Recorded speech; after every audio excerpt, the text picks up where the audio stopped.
परमेश्वर के लोगों, अगर ये वचन आप सुनते हैं तो प्रभु आप पर ताज़ा अभिषेक उंडेलेगा। आमीन। ये वचन सुनने से आप ऐसे आत्मा की परिपूर्णता लेके जाएंगे जो आपके समय को बदलने वाला है, आपकी हर परिस्थिति को बदलने वाला है। प्रभु यीशु के नाम में आमीन। परमेश्वर के लोगों, हम विश्वासी मसीह भाई बहन पूरे परिवार के सदस्यों के साथ हमें प्रभु घर में यानी चर्च में जाना चाहिए, क्योंकि प्रभु की इच्छा है। तो इसके बारे में वीडियो में मैं बात करेंगे, पूरा सुनना।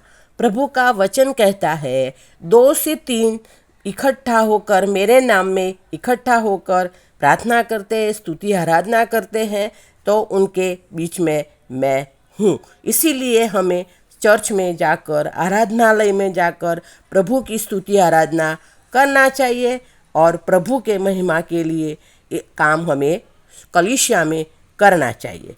परमेश्वर के लोगों, बाइबल में भजन संहिता 23 में लिखा है कि परमेश्वर हमें हरी चराइयों में लेके जाते हैं। परमेश्वर हमें हरी चराइयों में लेके जाते हैं, इसका मतलब प्रभु का घर। हरी चराई मतलब प्रभु का घर, जो प्रभु का चर्च, प्रभु का आराधनालय और प्रभु का घर, प्रभु का मंदिर हरी चराइयों का घर है। प्रभु यीशु के नाम में, और जो प्रभु मंदिर में आते हैं वो प्रभु को जानते हैं। जो प्रभु मंदिर में आते हैं वो प्रभु को जानते हैं, प्रभु की सुसमाचार उनको पता है, प्रभु के वचन वो पढ़ते हैं, स्तुति आराधना करते हैं, प्रभु के भजन भी गाते हैं, प्रभु की महिमा भी करते हैं और प्रभु के कलीसिया के लिए काम भी करते हैं, प्रभु का आदर सम्मान भी करते हैं। सालों से ये सब मसीही भाई बहन करते हैं। परमेश्वर ने उन्हें जहाँ बोना था, जहाँ रखना था,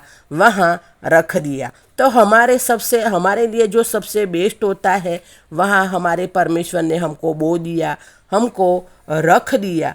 तो जैसे माँ बाप अपने बच्चों के लिए सोचते हैं, है ना, अपने बच्चों के लिए कि भी कौन सा पढ़ाई कराने से, कौन सा एजुकेशन देने से बच्चों का फ्यूचर अच्छा बनेगा, कौन सा करियर अच्छा रहेगा, ऐसे बच्चों के बारे में माँ बाप सुनते हैं और माँ बाप ऐसे भी करते हैं, बच्चों को अच्छी एजुकेशन मिले, शिक्षा मिले, ऐसे कोशिश भी करते हैं, प्रयत्न भी करते हैं और सोचते हैं कि हमारा बच्चा क्या पढ़ेगा, क्या पढ़ने से आगे बढ़ेगा, क्या अच्छा होगा, उसके हिसाब से माँ बाप अपने बच्चे को एजुकेशन भी दिलवाते हैं। जैसे माँ बाप अपने बच्चों के लिए करते हैं, वैसे दूसरा भी एक है ऐसा। और माँ बाप ये भी जानते हैं कि बच्चे के लिए है सही खाना, सही भोजन क्या है। बच्चों को पूछो तो वो तो कुछ भी बोल देते हैं जो उनके लिए योग्य नहीं होता है, लेकिन हमें पता है कि बच्चों के लिए सही भोजन क्या है, बच्चों के लिए सही चीज़ क्या है, वो हमको पता है, माँ बाप को पता है। वैसे हमारे और आपके पिता को भी यानी परमेश्वर पिता को भी पता है कि हमारे लिए बेस्ट क्या है, वही हमें देगा। उसके लिए हमें विश्वास करना है और प्रभु मुझे जहाँ बोया है हमें विश्वास करना है, और प्रभु ने जहाँ हमने बोया है, जहाँ हमने रखा है वहाँ हमें आराम से विश्वास करके प्रभु के साथ संगति में बने रहना है। और जो भोजन मुझे चाहिए वो भोजन मुझे मेरे पिता परमेश्वर देंगे। प्रभु यीशु के नाम में वो हर हफ्ते देगा। प्रभु हमें हर हफ्ते वो भोजन देगा और हमारा काम है कि उस भोजन को हम विश्वास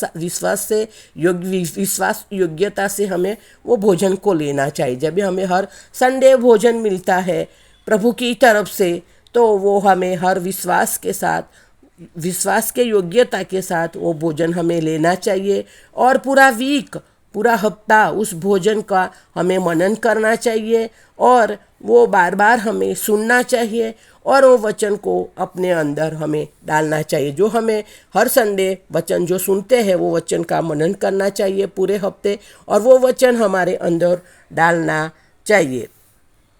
एक परमेश्वर के महान दास जिन्होंने कहा है कि वो सारे आत्मिक अपने बच्चे हैं, उनकी संतान है, जो आत्मिक संतान है, उनको कहते हैं कि आप अनुग्रह से जुड़े रहे।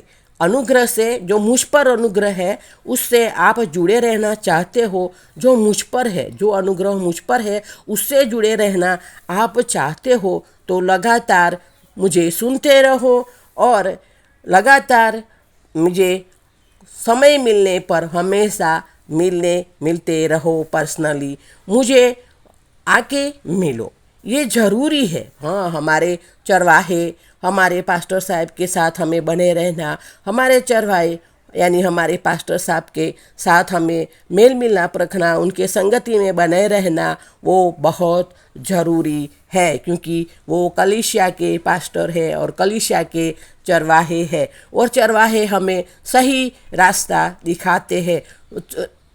वचन का भी हमको क्लैरिफिकेशन देते हैं। इसीलिए हमें हमारे पास्टर के करीब हमें संगति में रहना चाहिए, ऐसा एक दास कहते हैं।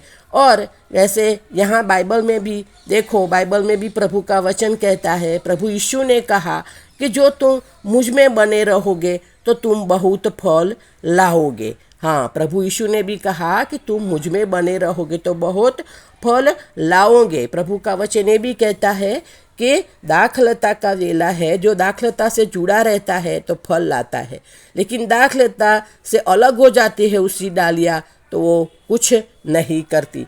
तो इसीलिए परमेश्वर के लोगों हमें कलीसिया में जाना चाहिए, कलीसिया के महिमा के लिए, कलीसिया के लिए हमें काम करना चाहिए। स्तुति आराधना कलीसिया में जाकर हमें करना चाहिए। हमारे पाड़क साहब है, हाँ, अच्छा चरवाहा है, वो उनकी संगति में भी हमें बने रहना चाहिए, क्योंकि वो भी अभिषेक व्यक्ति होते हैं, वो भी प्रभु के पसंदीदा व्यक्ति होते हैं, उन पर भी अनुग्रह होता है। तो वो अनुग्रह से जुड़े रहने के लिए हमें पास्टर साहब के और पास्टर साहब के संगति में हमें बने रहना चाहिए। और संगति में, चर्च की संगति में भी प्रभु यीशु के जो विश्वासी भाई बहन हैं उनके साथ भी, उनकी संगति में भी मुझे हमें हमेशा के लिए बने रहना चाहिए, क्योंकि इसी तरह हम परमेश्वर से जुड़े, परमेश्वर में प्रभु यीशु से जुड़े रहते हैं। और जब हम प्रभु यीशु से और परमेश्वर से हम जुड़े रहते हैं तो हम अच्छा फल लाते हैं और अच्छा फल हम भुगतते हैं, अच्छा आशीष भी हम आशीष पाते हैं। ये प्रभु का वचन कहता है। इसीलिए परमेश्वर के लोगों प्रभु का वचन पढ़ें और कलीसिया के संगति में हमेशा बने रहे, और प्रभु के अनुग्रह से आप सब कुछ कर सकते हो। प्रभु के अनुग्रह में भी आप ऐसे बने रहेंगे। ये प्रभु का वचन है। तो परमेश्वर लोग के लोगों, प्रभु की कलीसिया में आप हमेशा जाइए और प्रभु की कलीसिया में आप हमेशा के लिए बने रहिए और संगति में रहिए। ये प्रभु की इच्छा है, प्रभु चाहते हैं, इसीलिए प्रभु हमको आशीष देंगे ऐसा करने से। आमीन। धन्यवाद। वीडियो अच्छा लगा तो शेयर करना, शेयर तो ज़रूर करना, सब्सक्राइब करना, लाइक करना, कमेंट करना। धन्यवाद।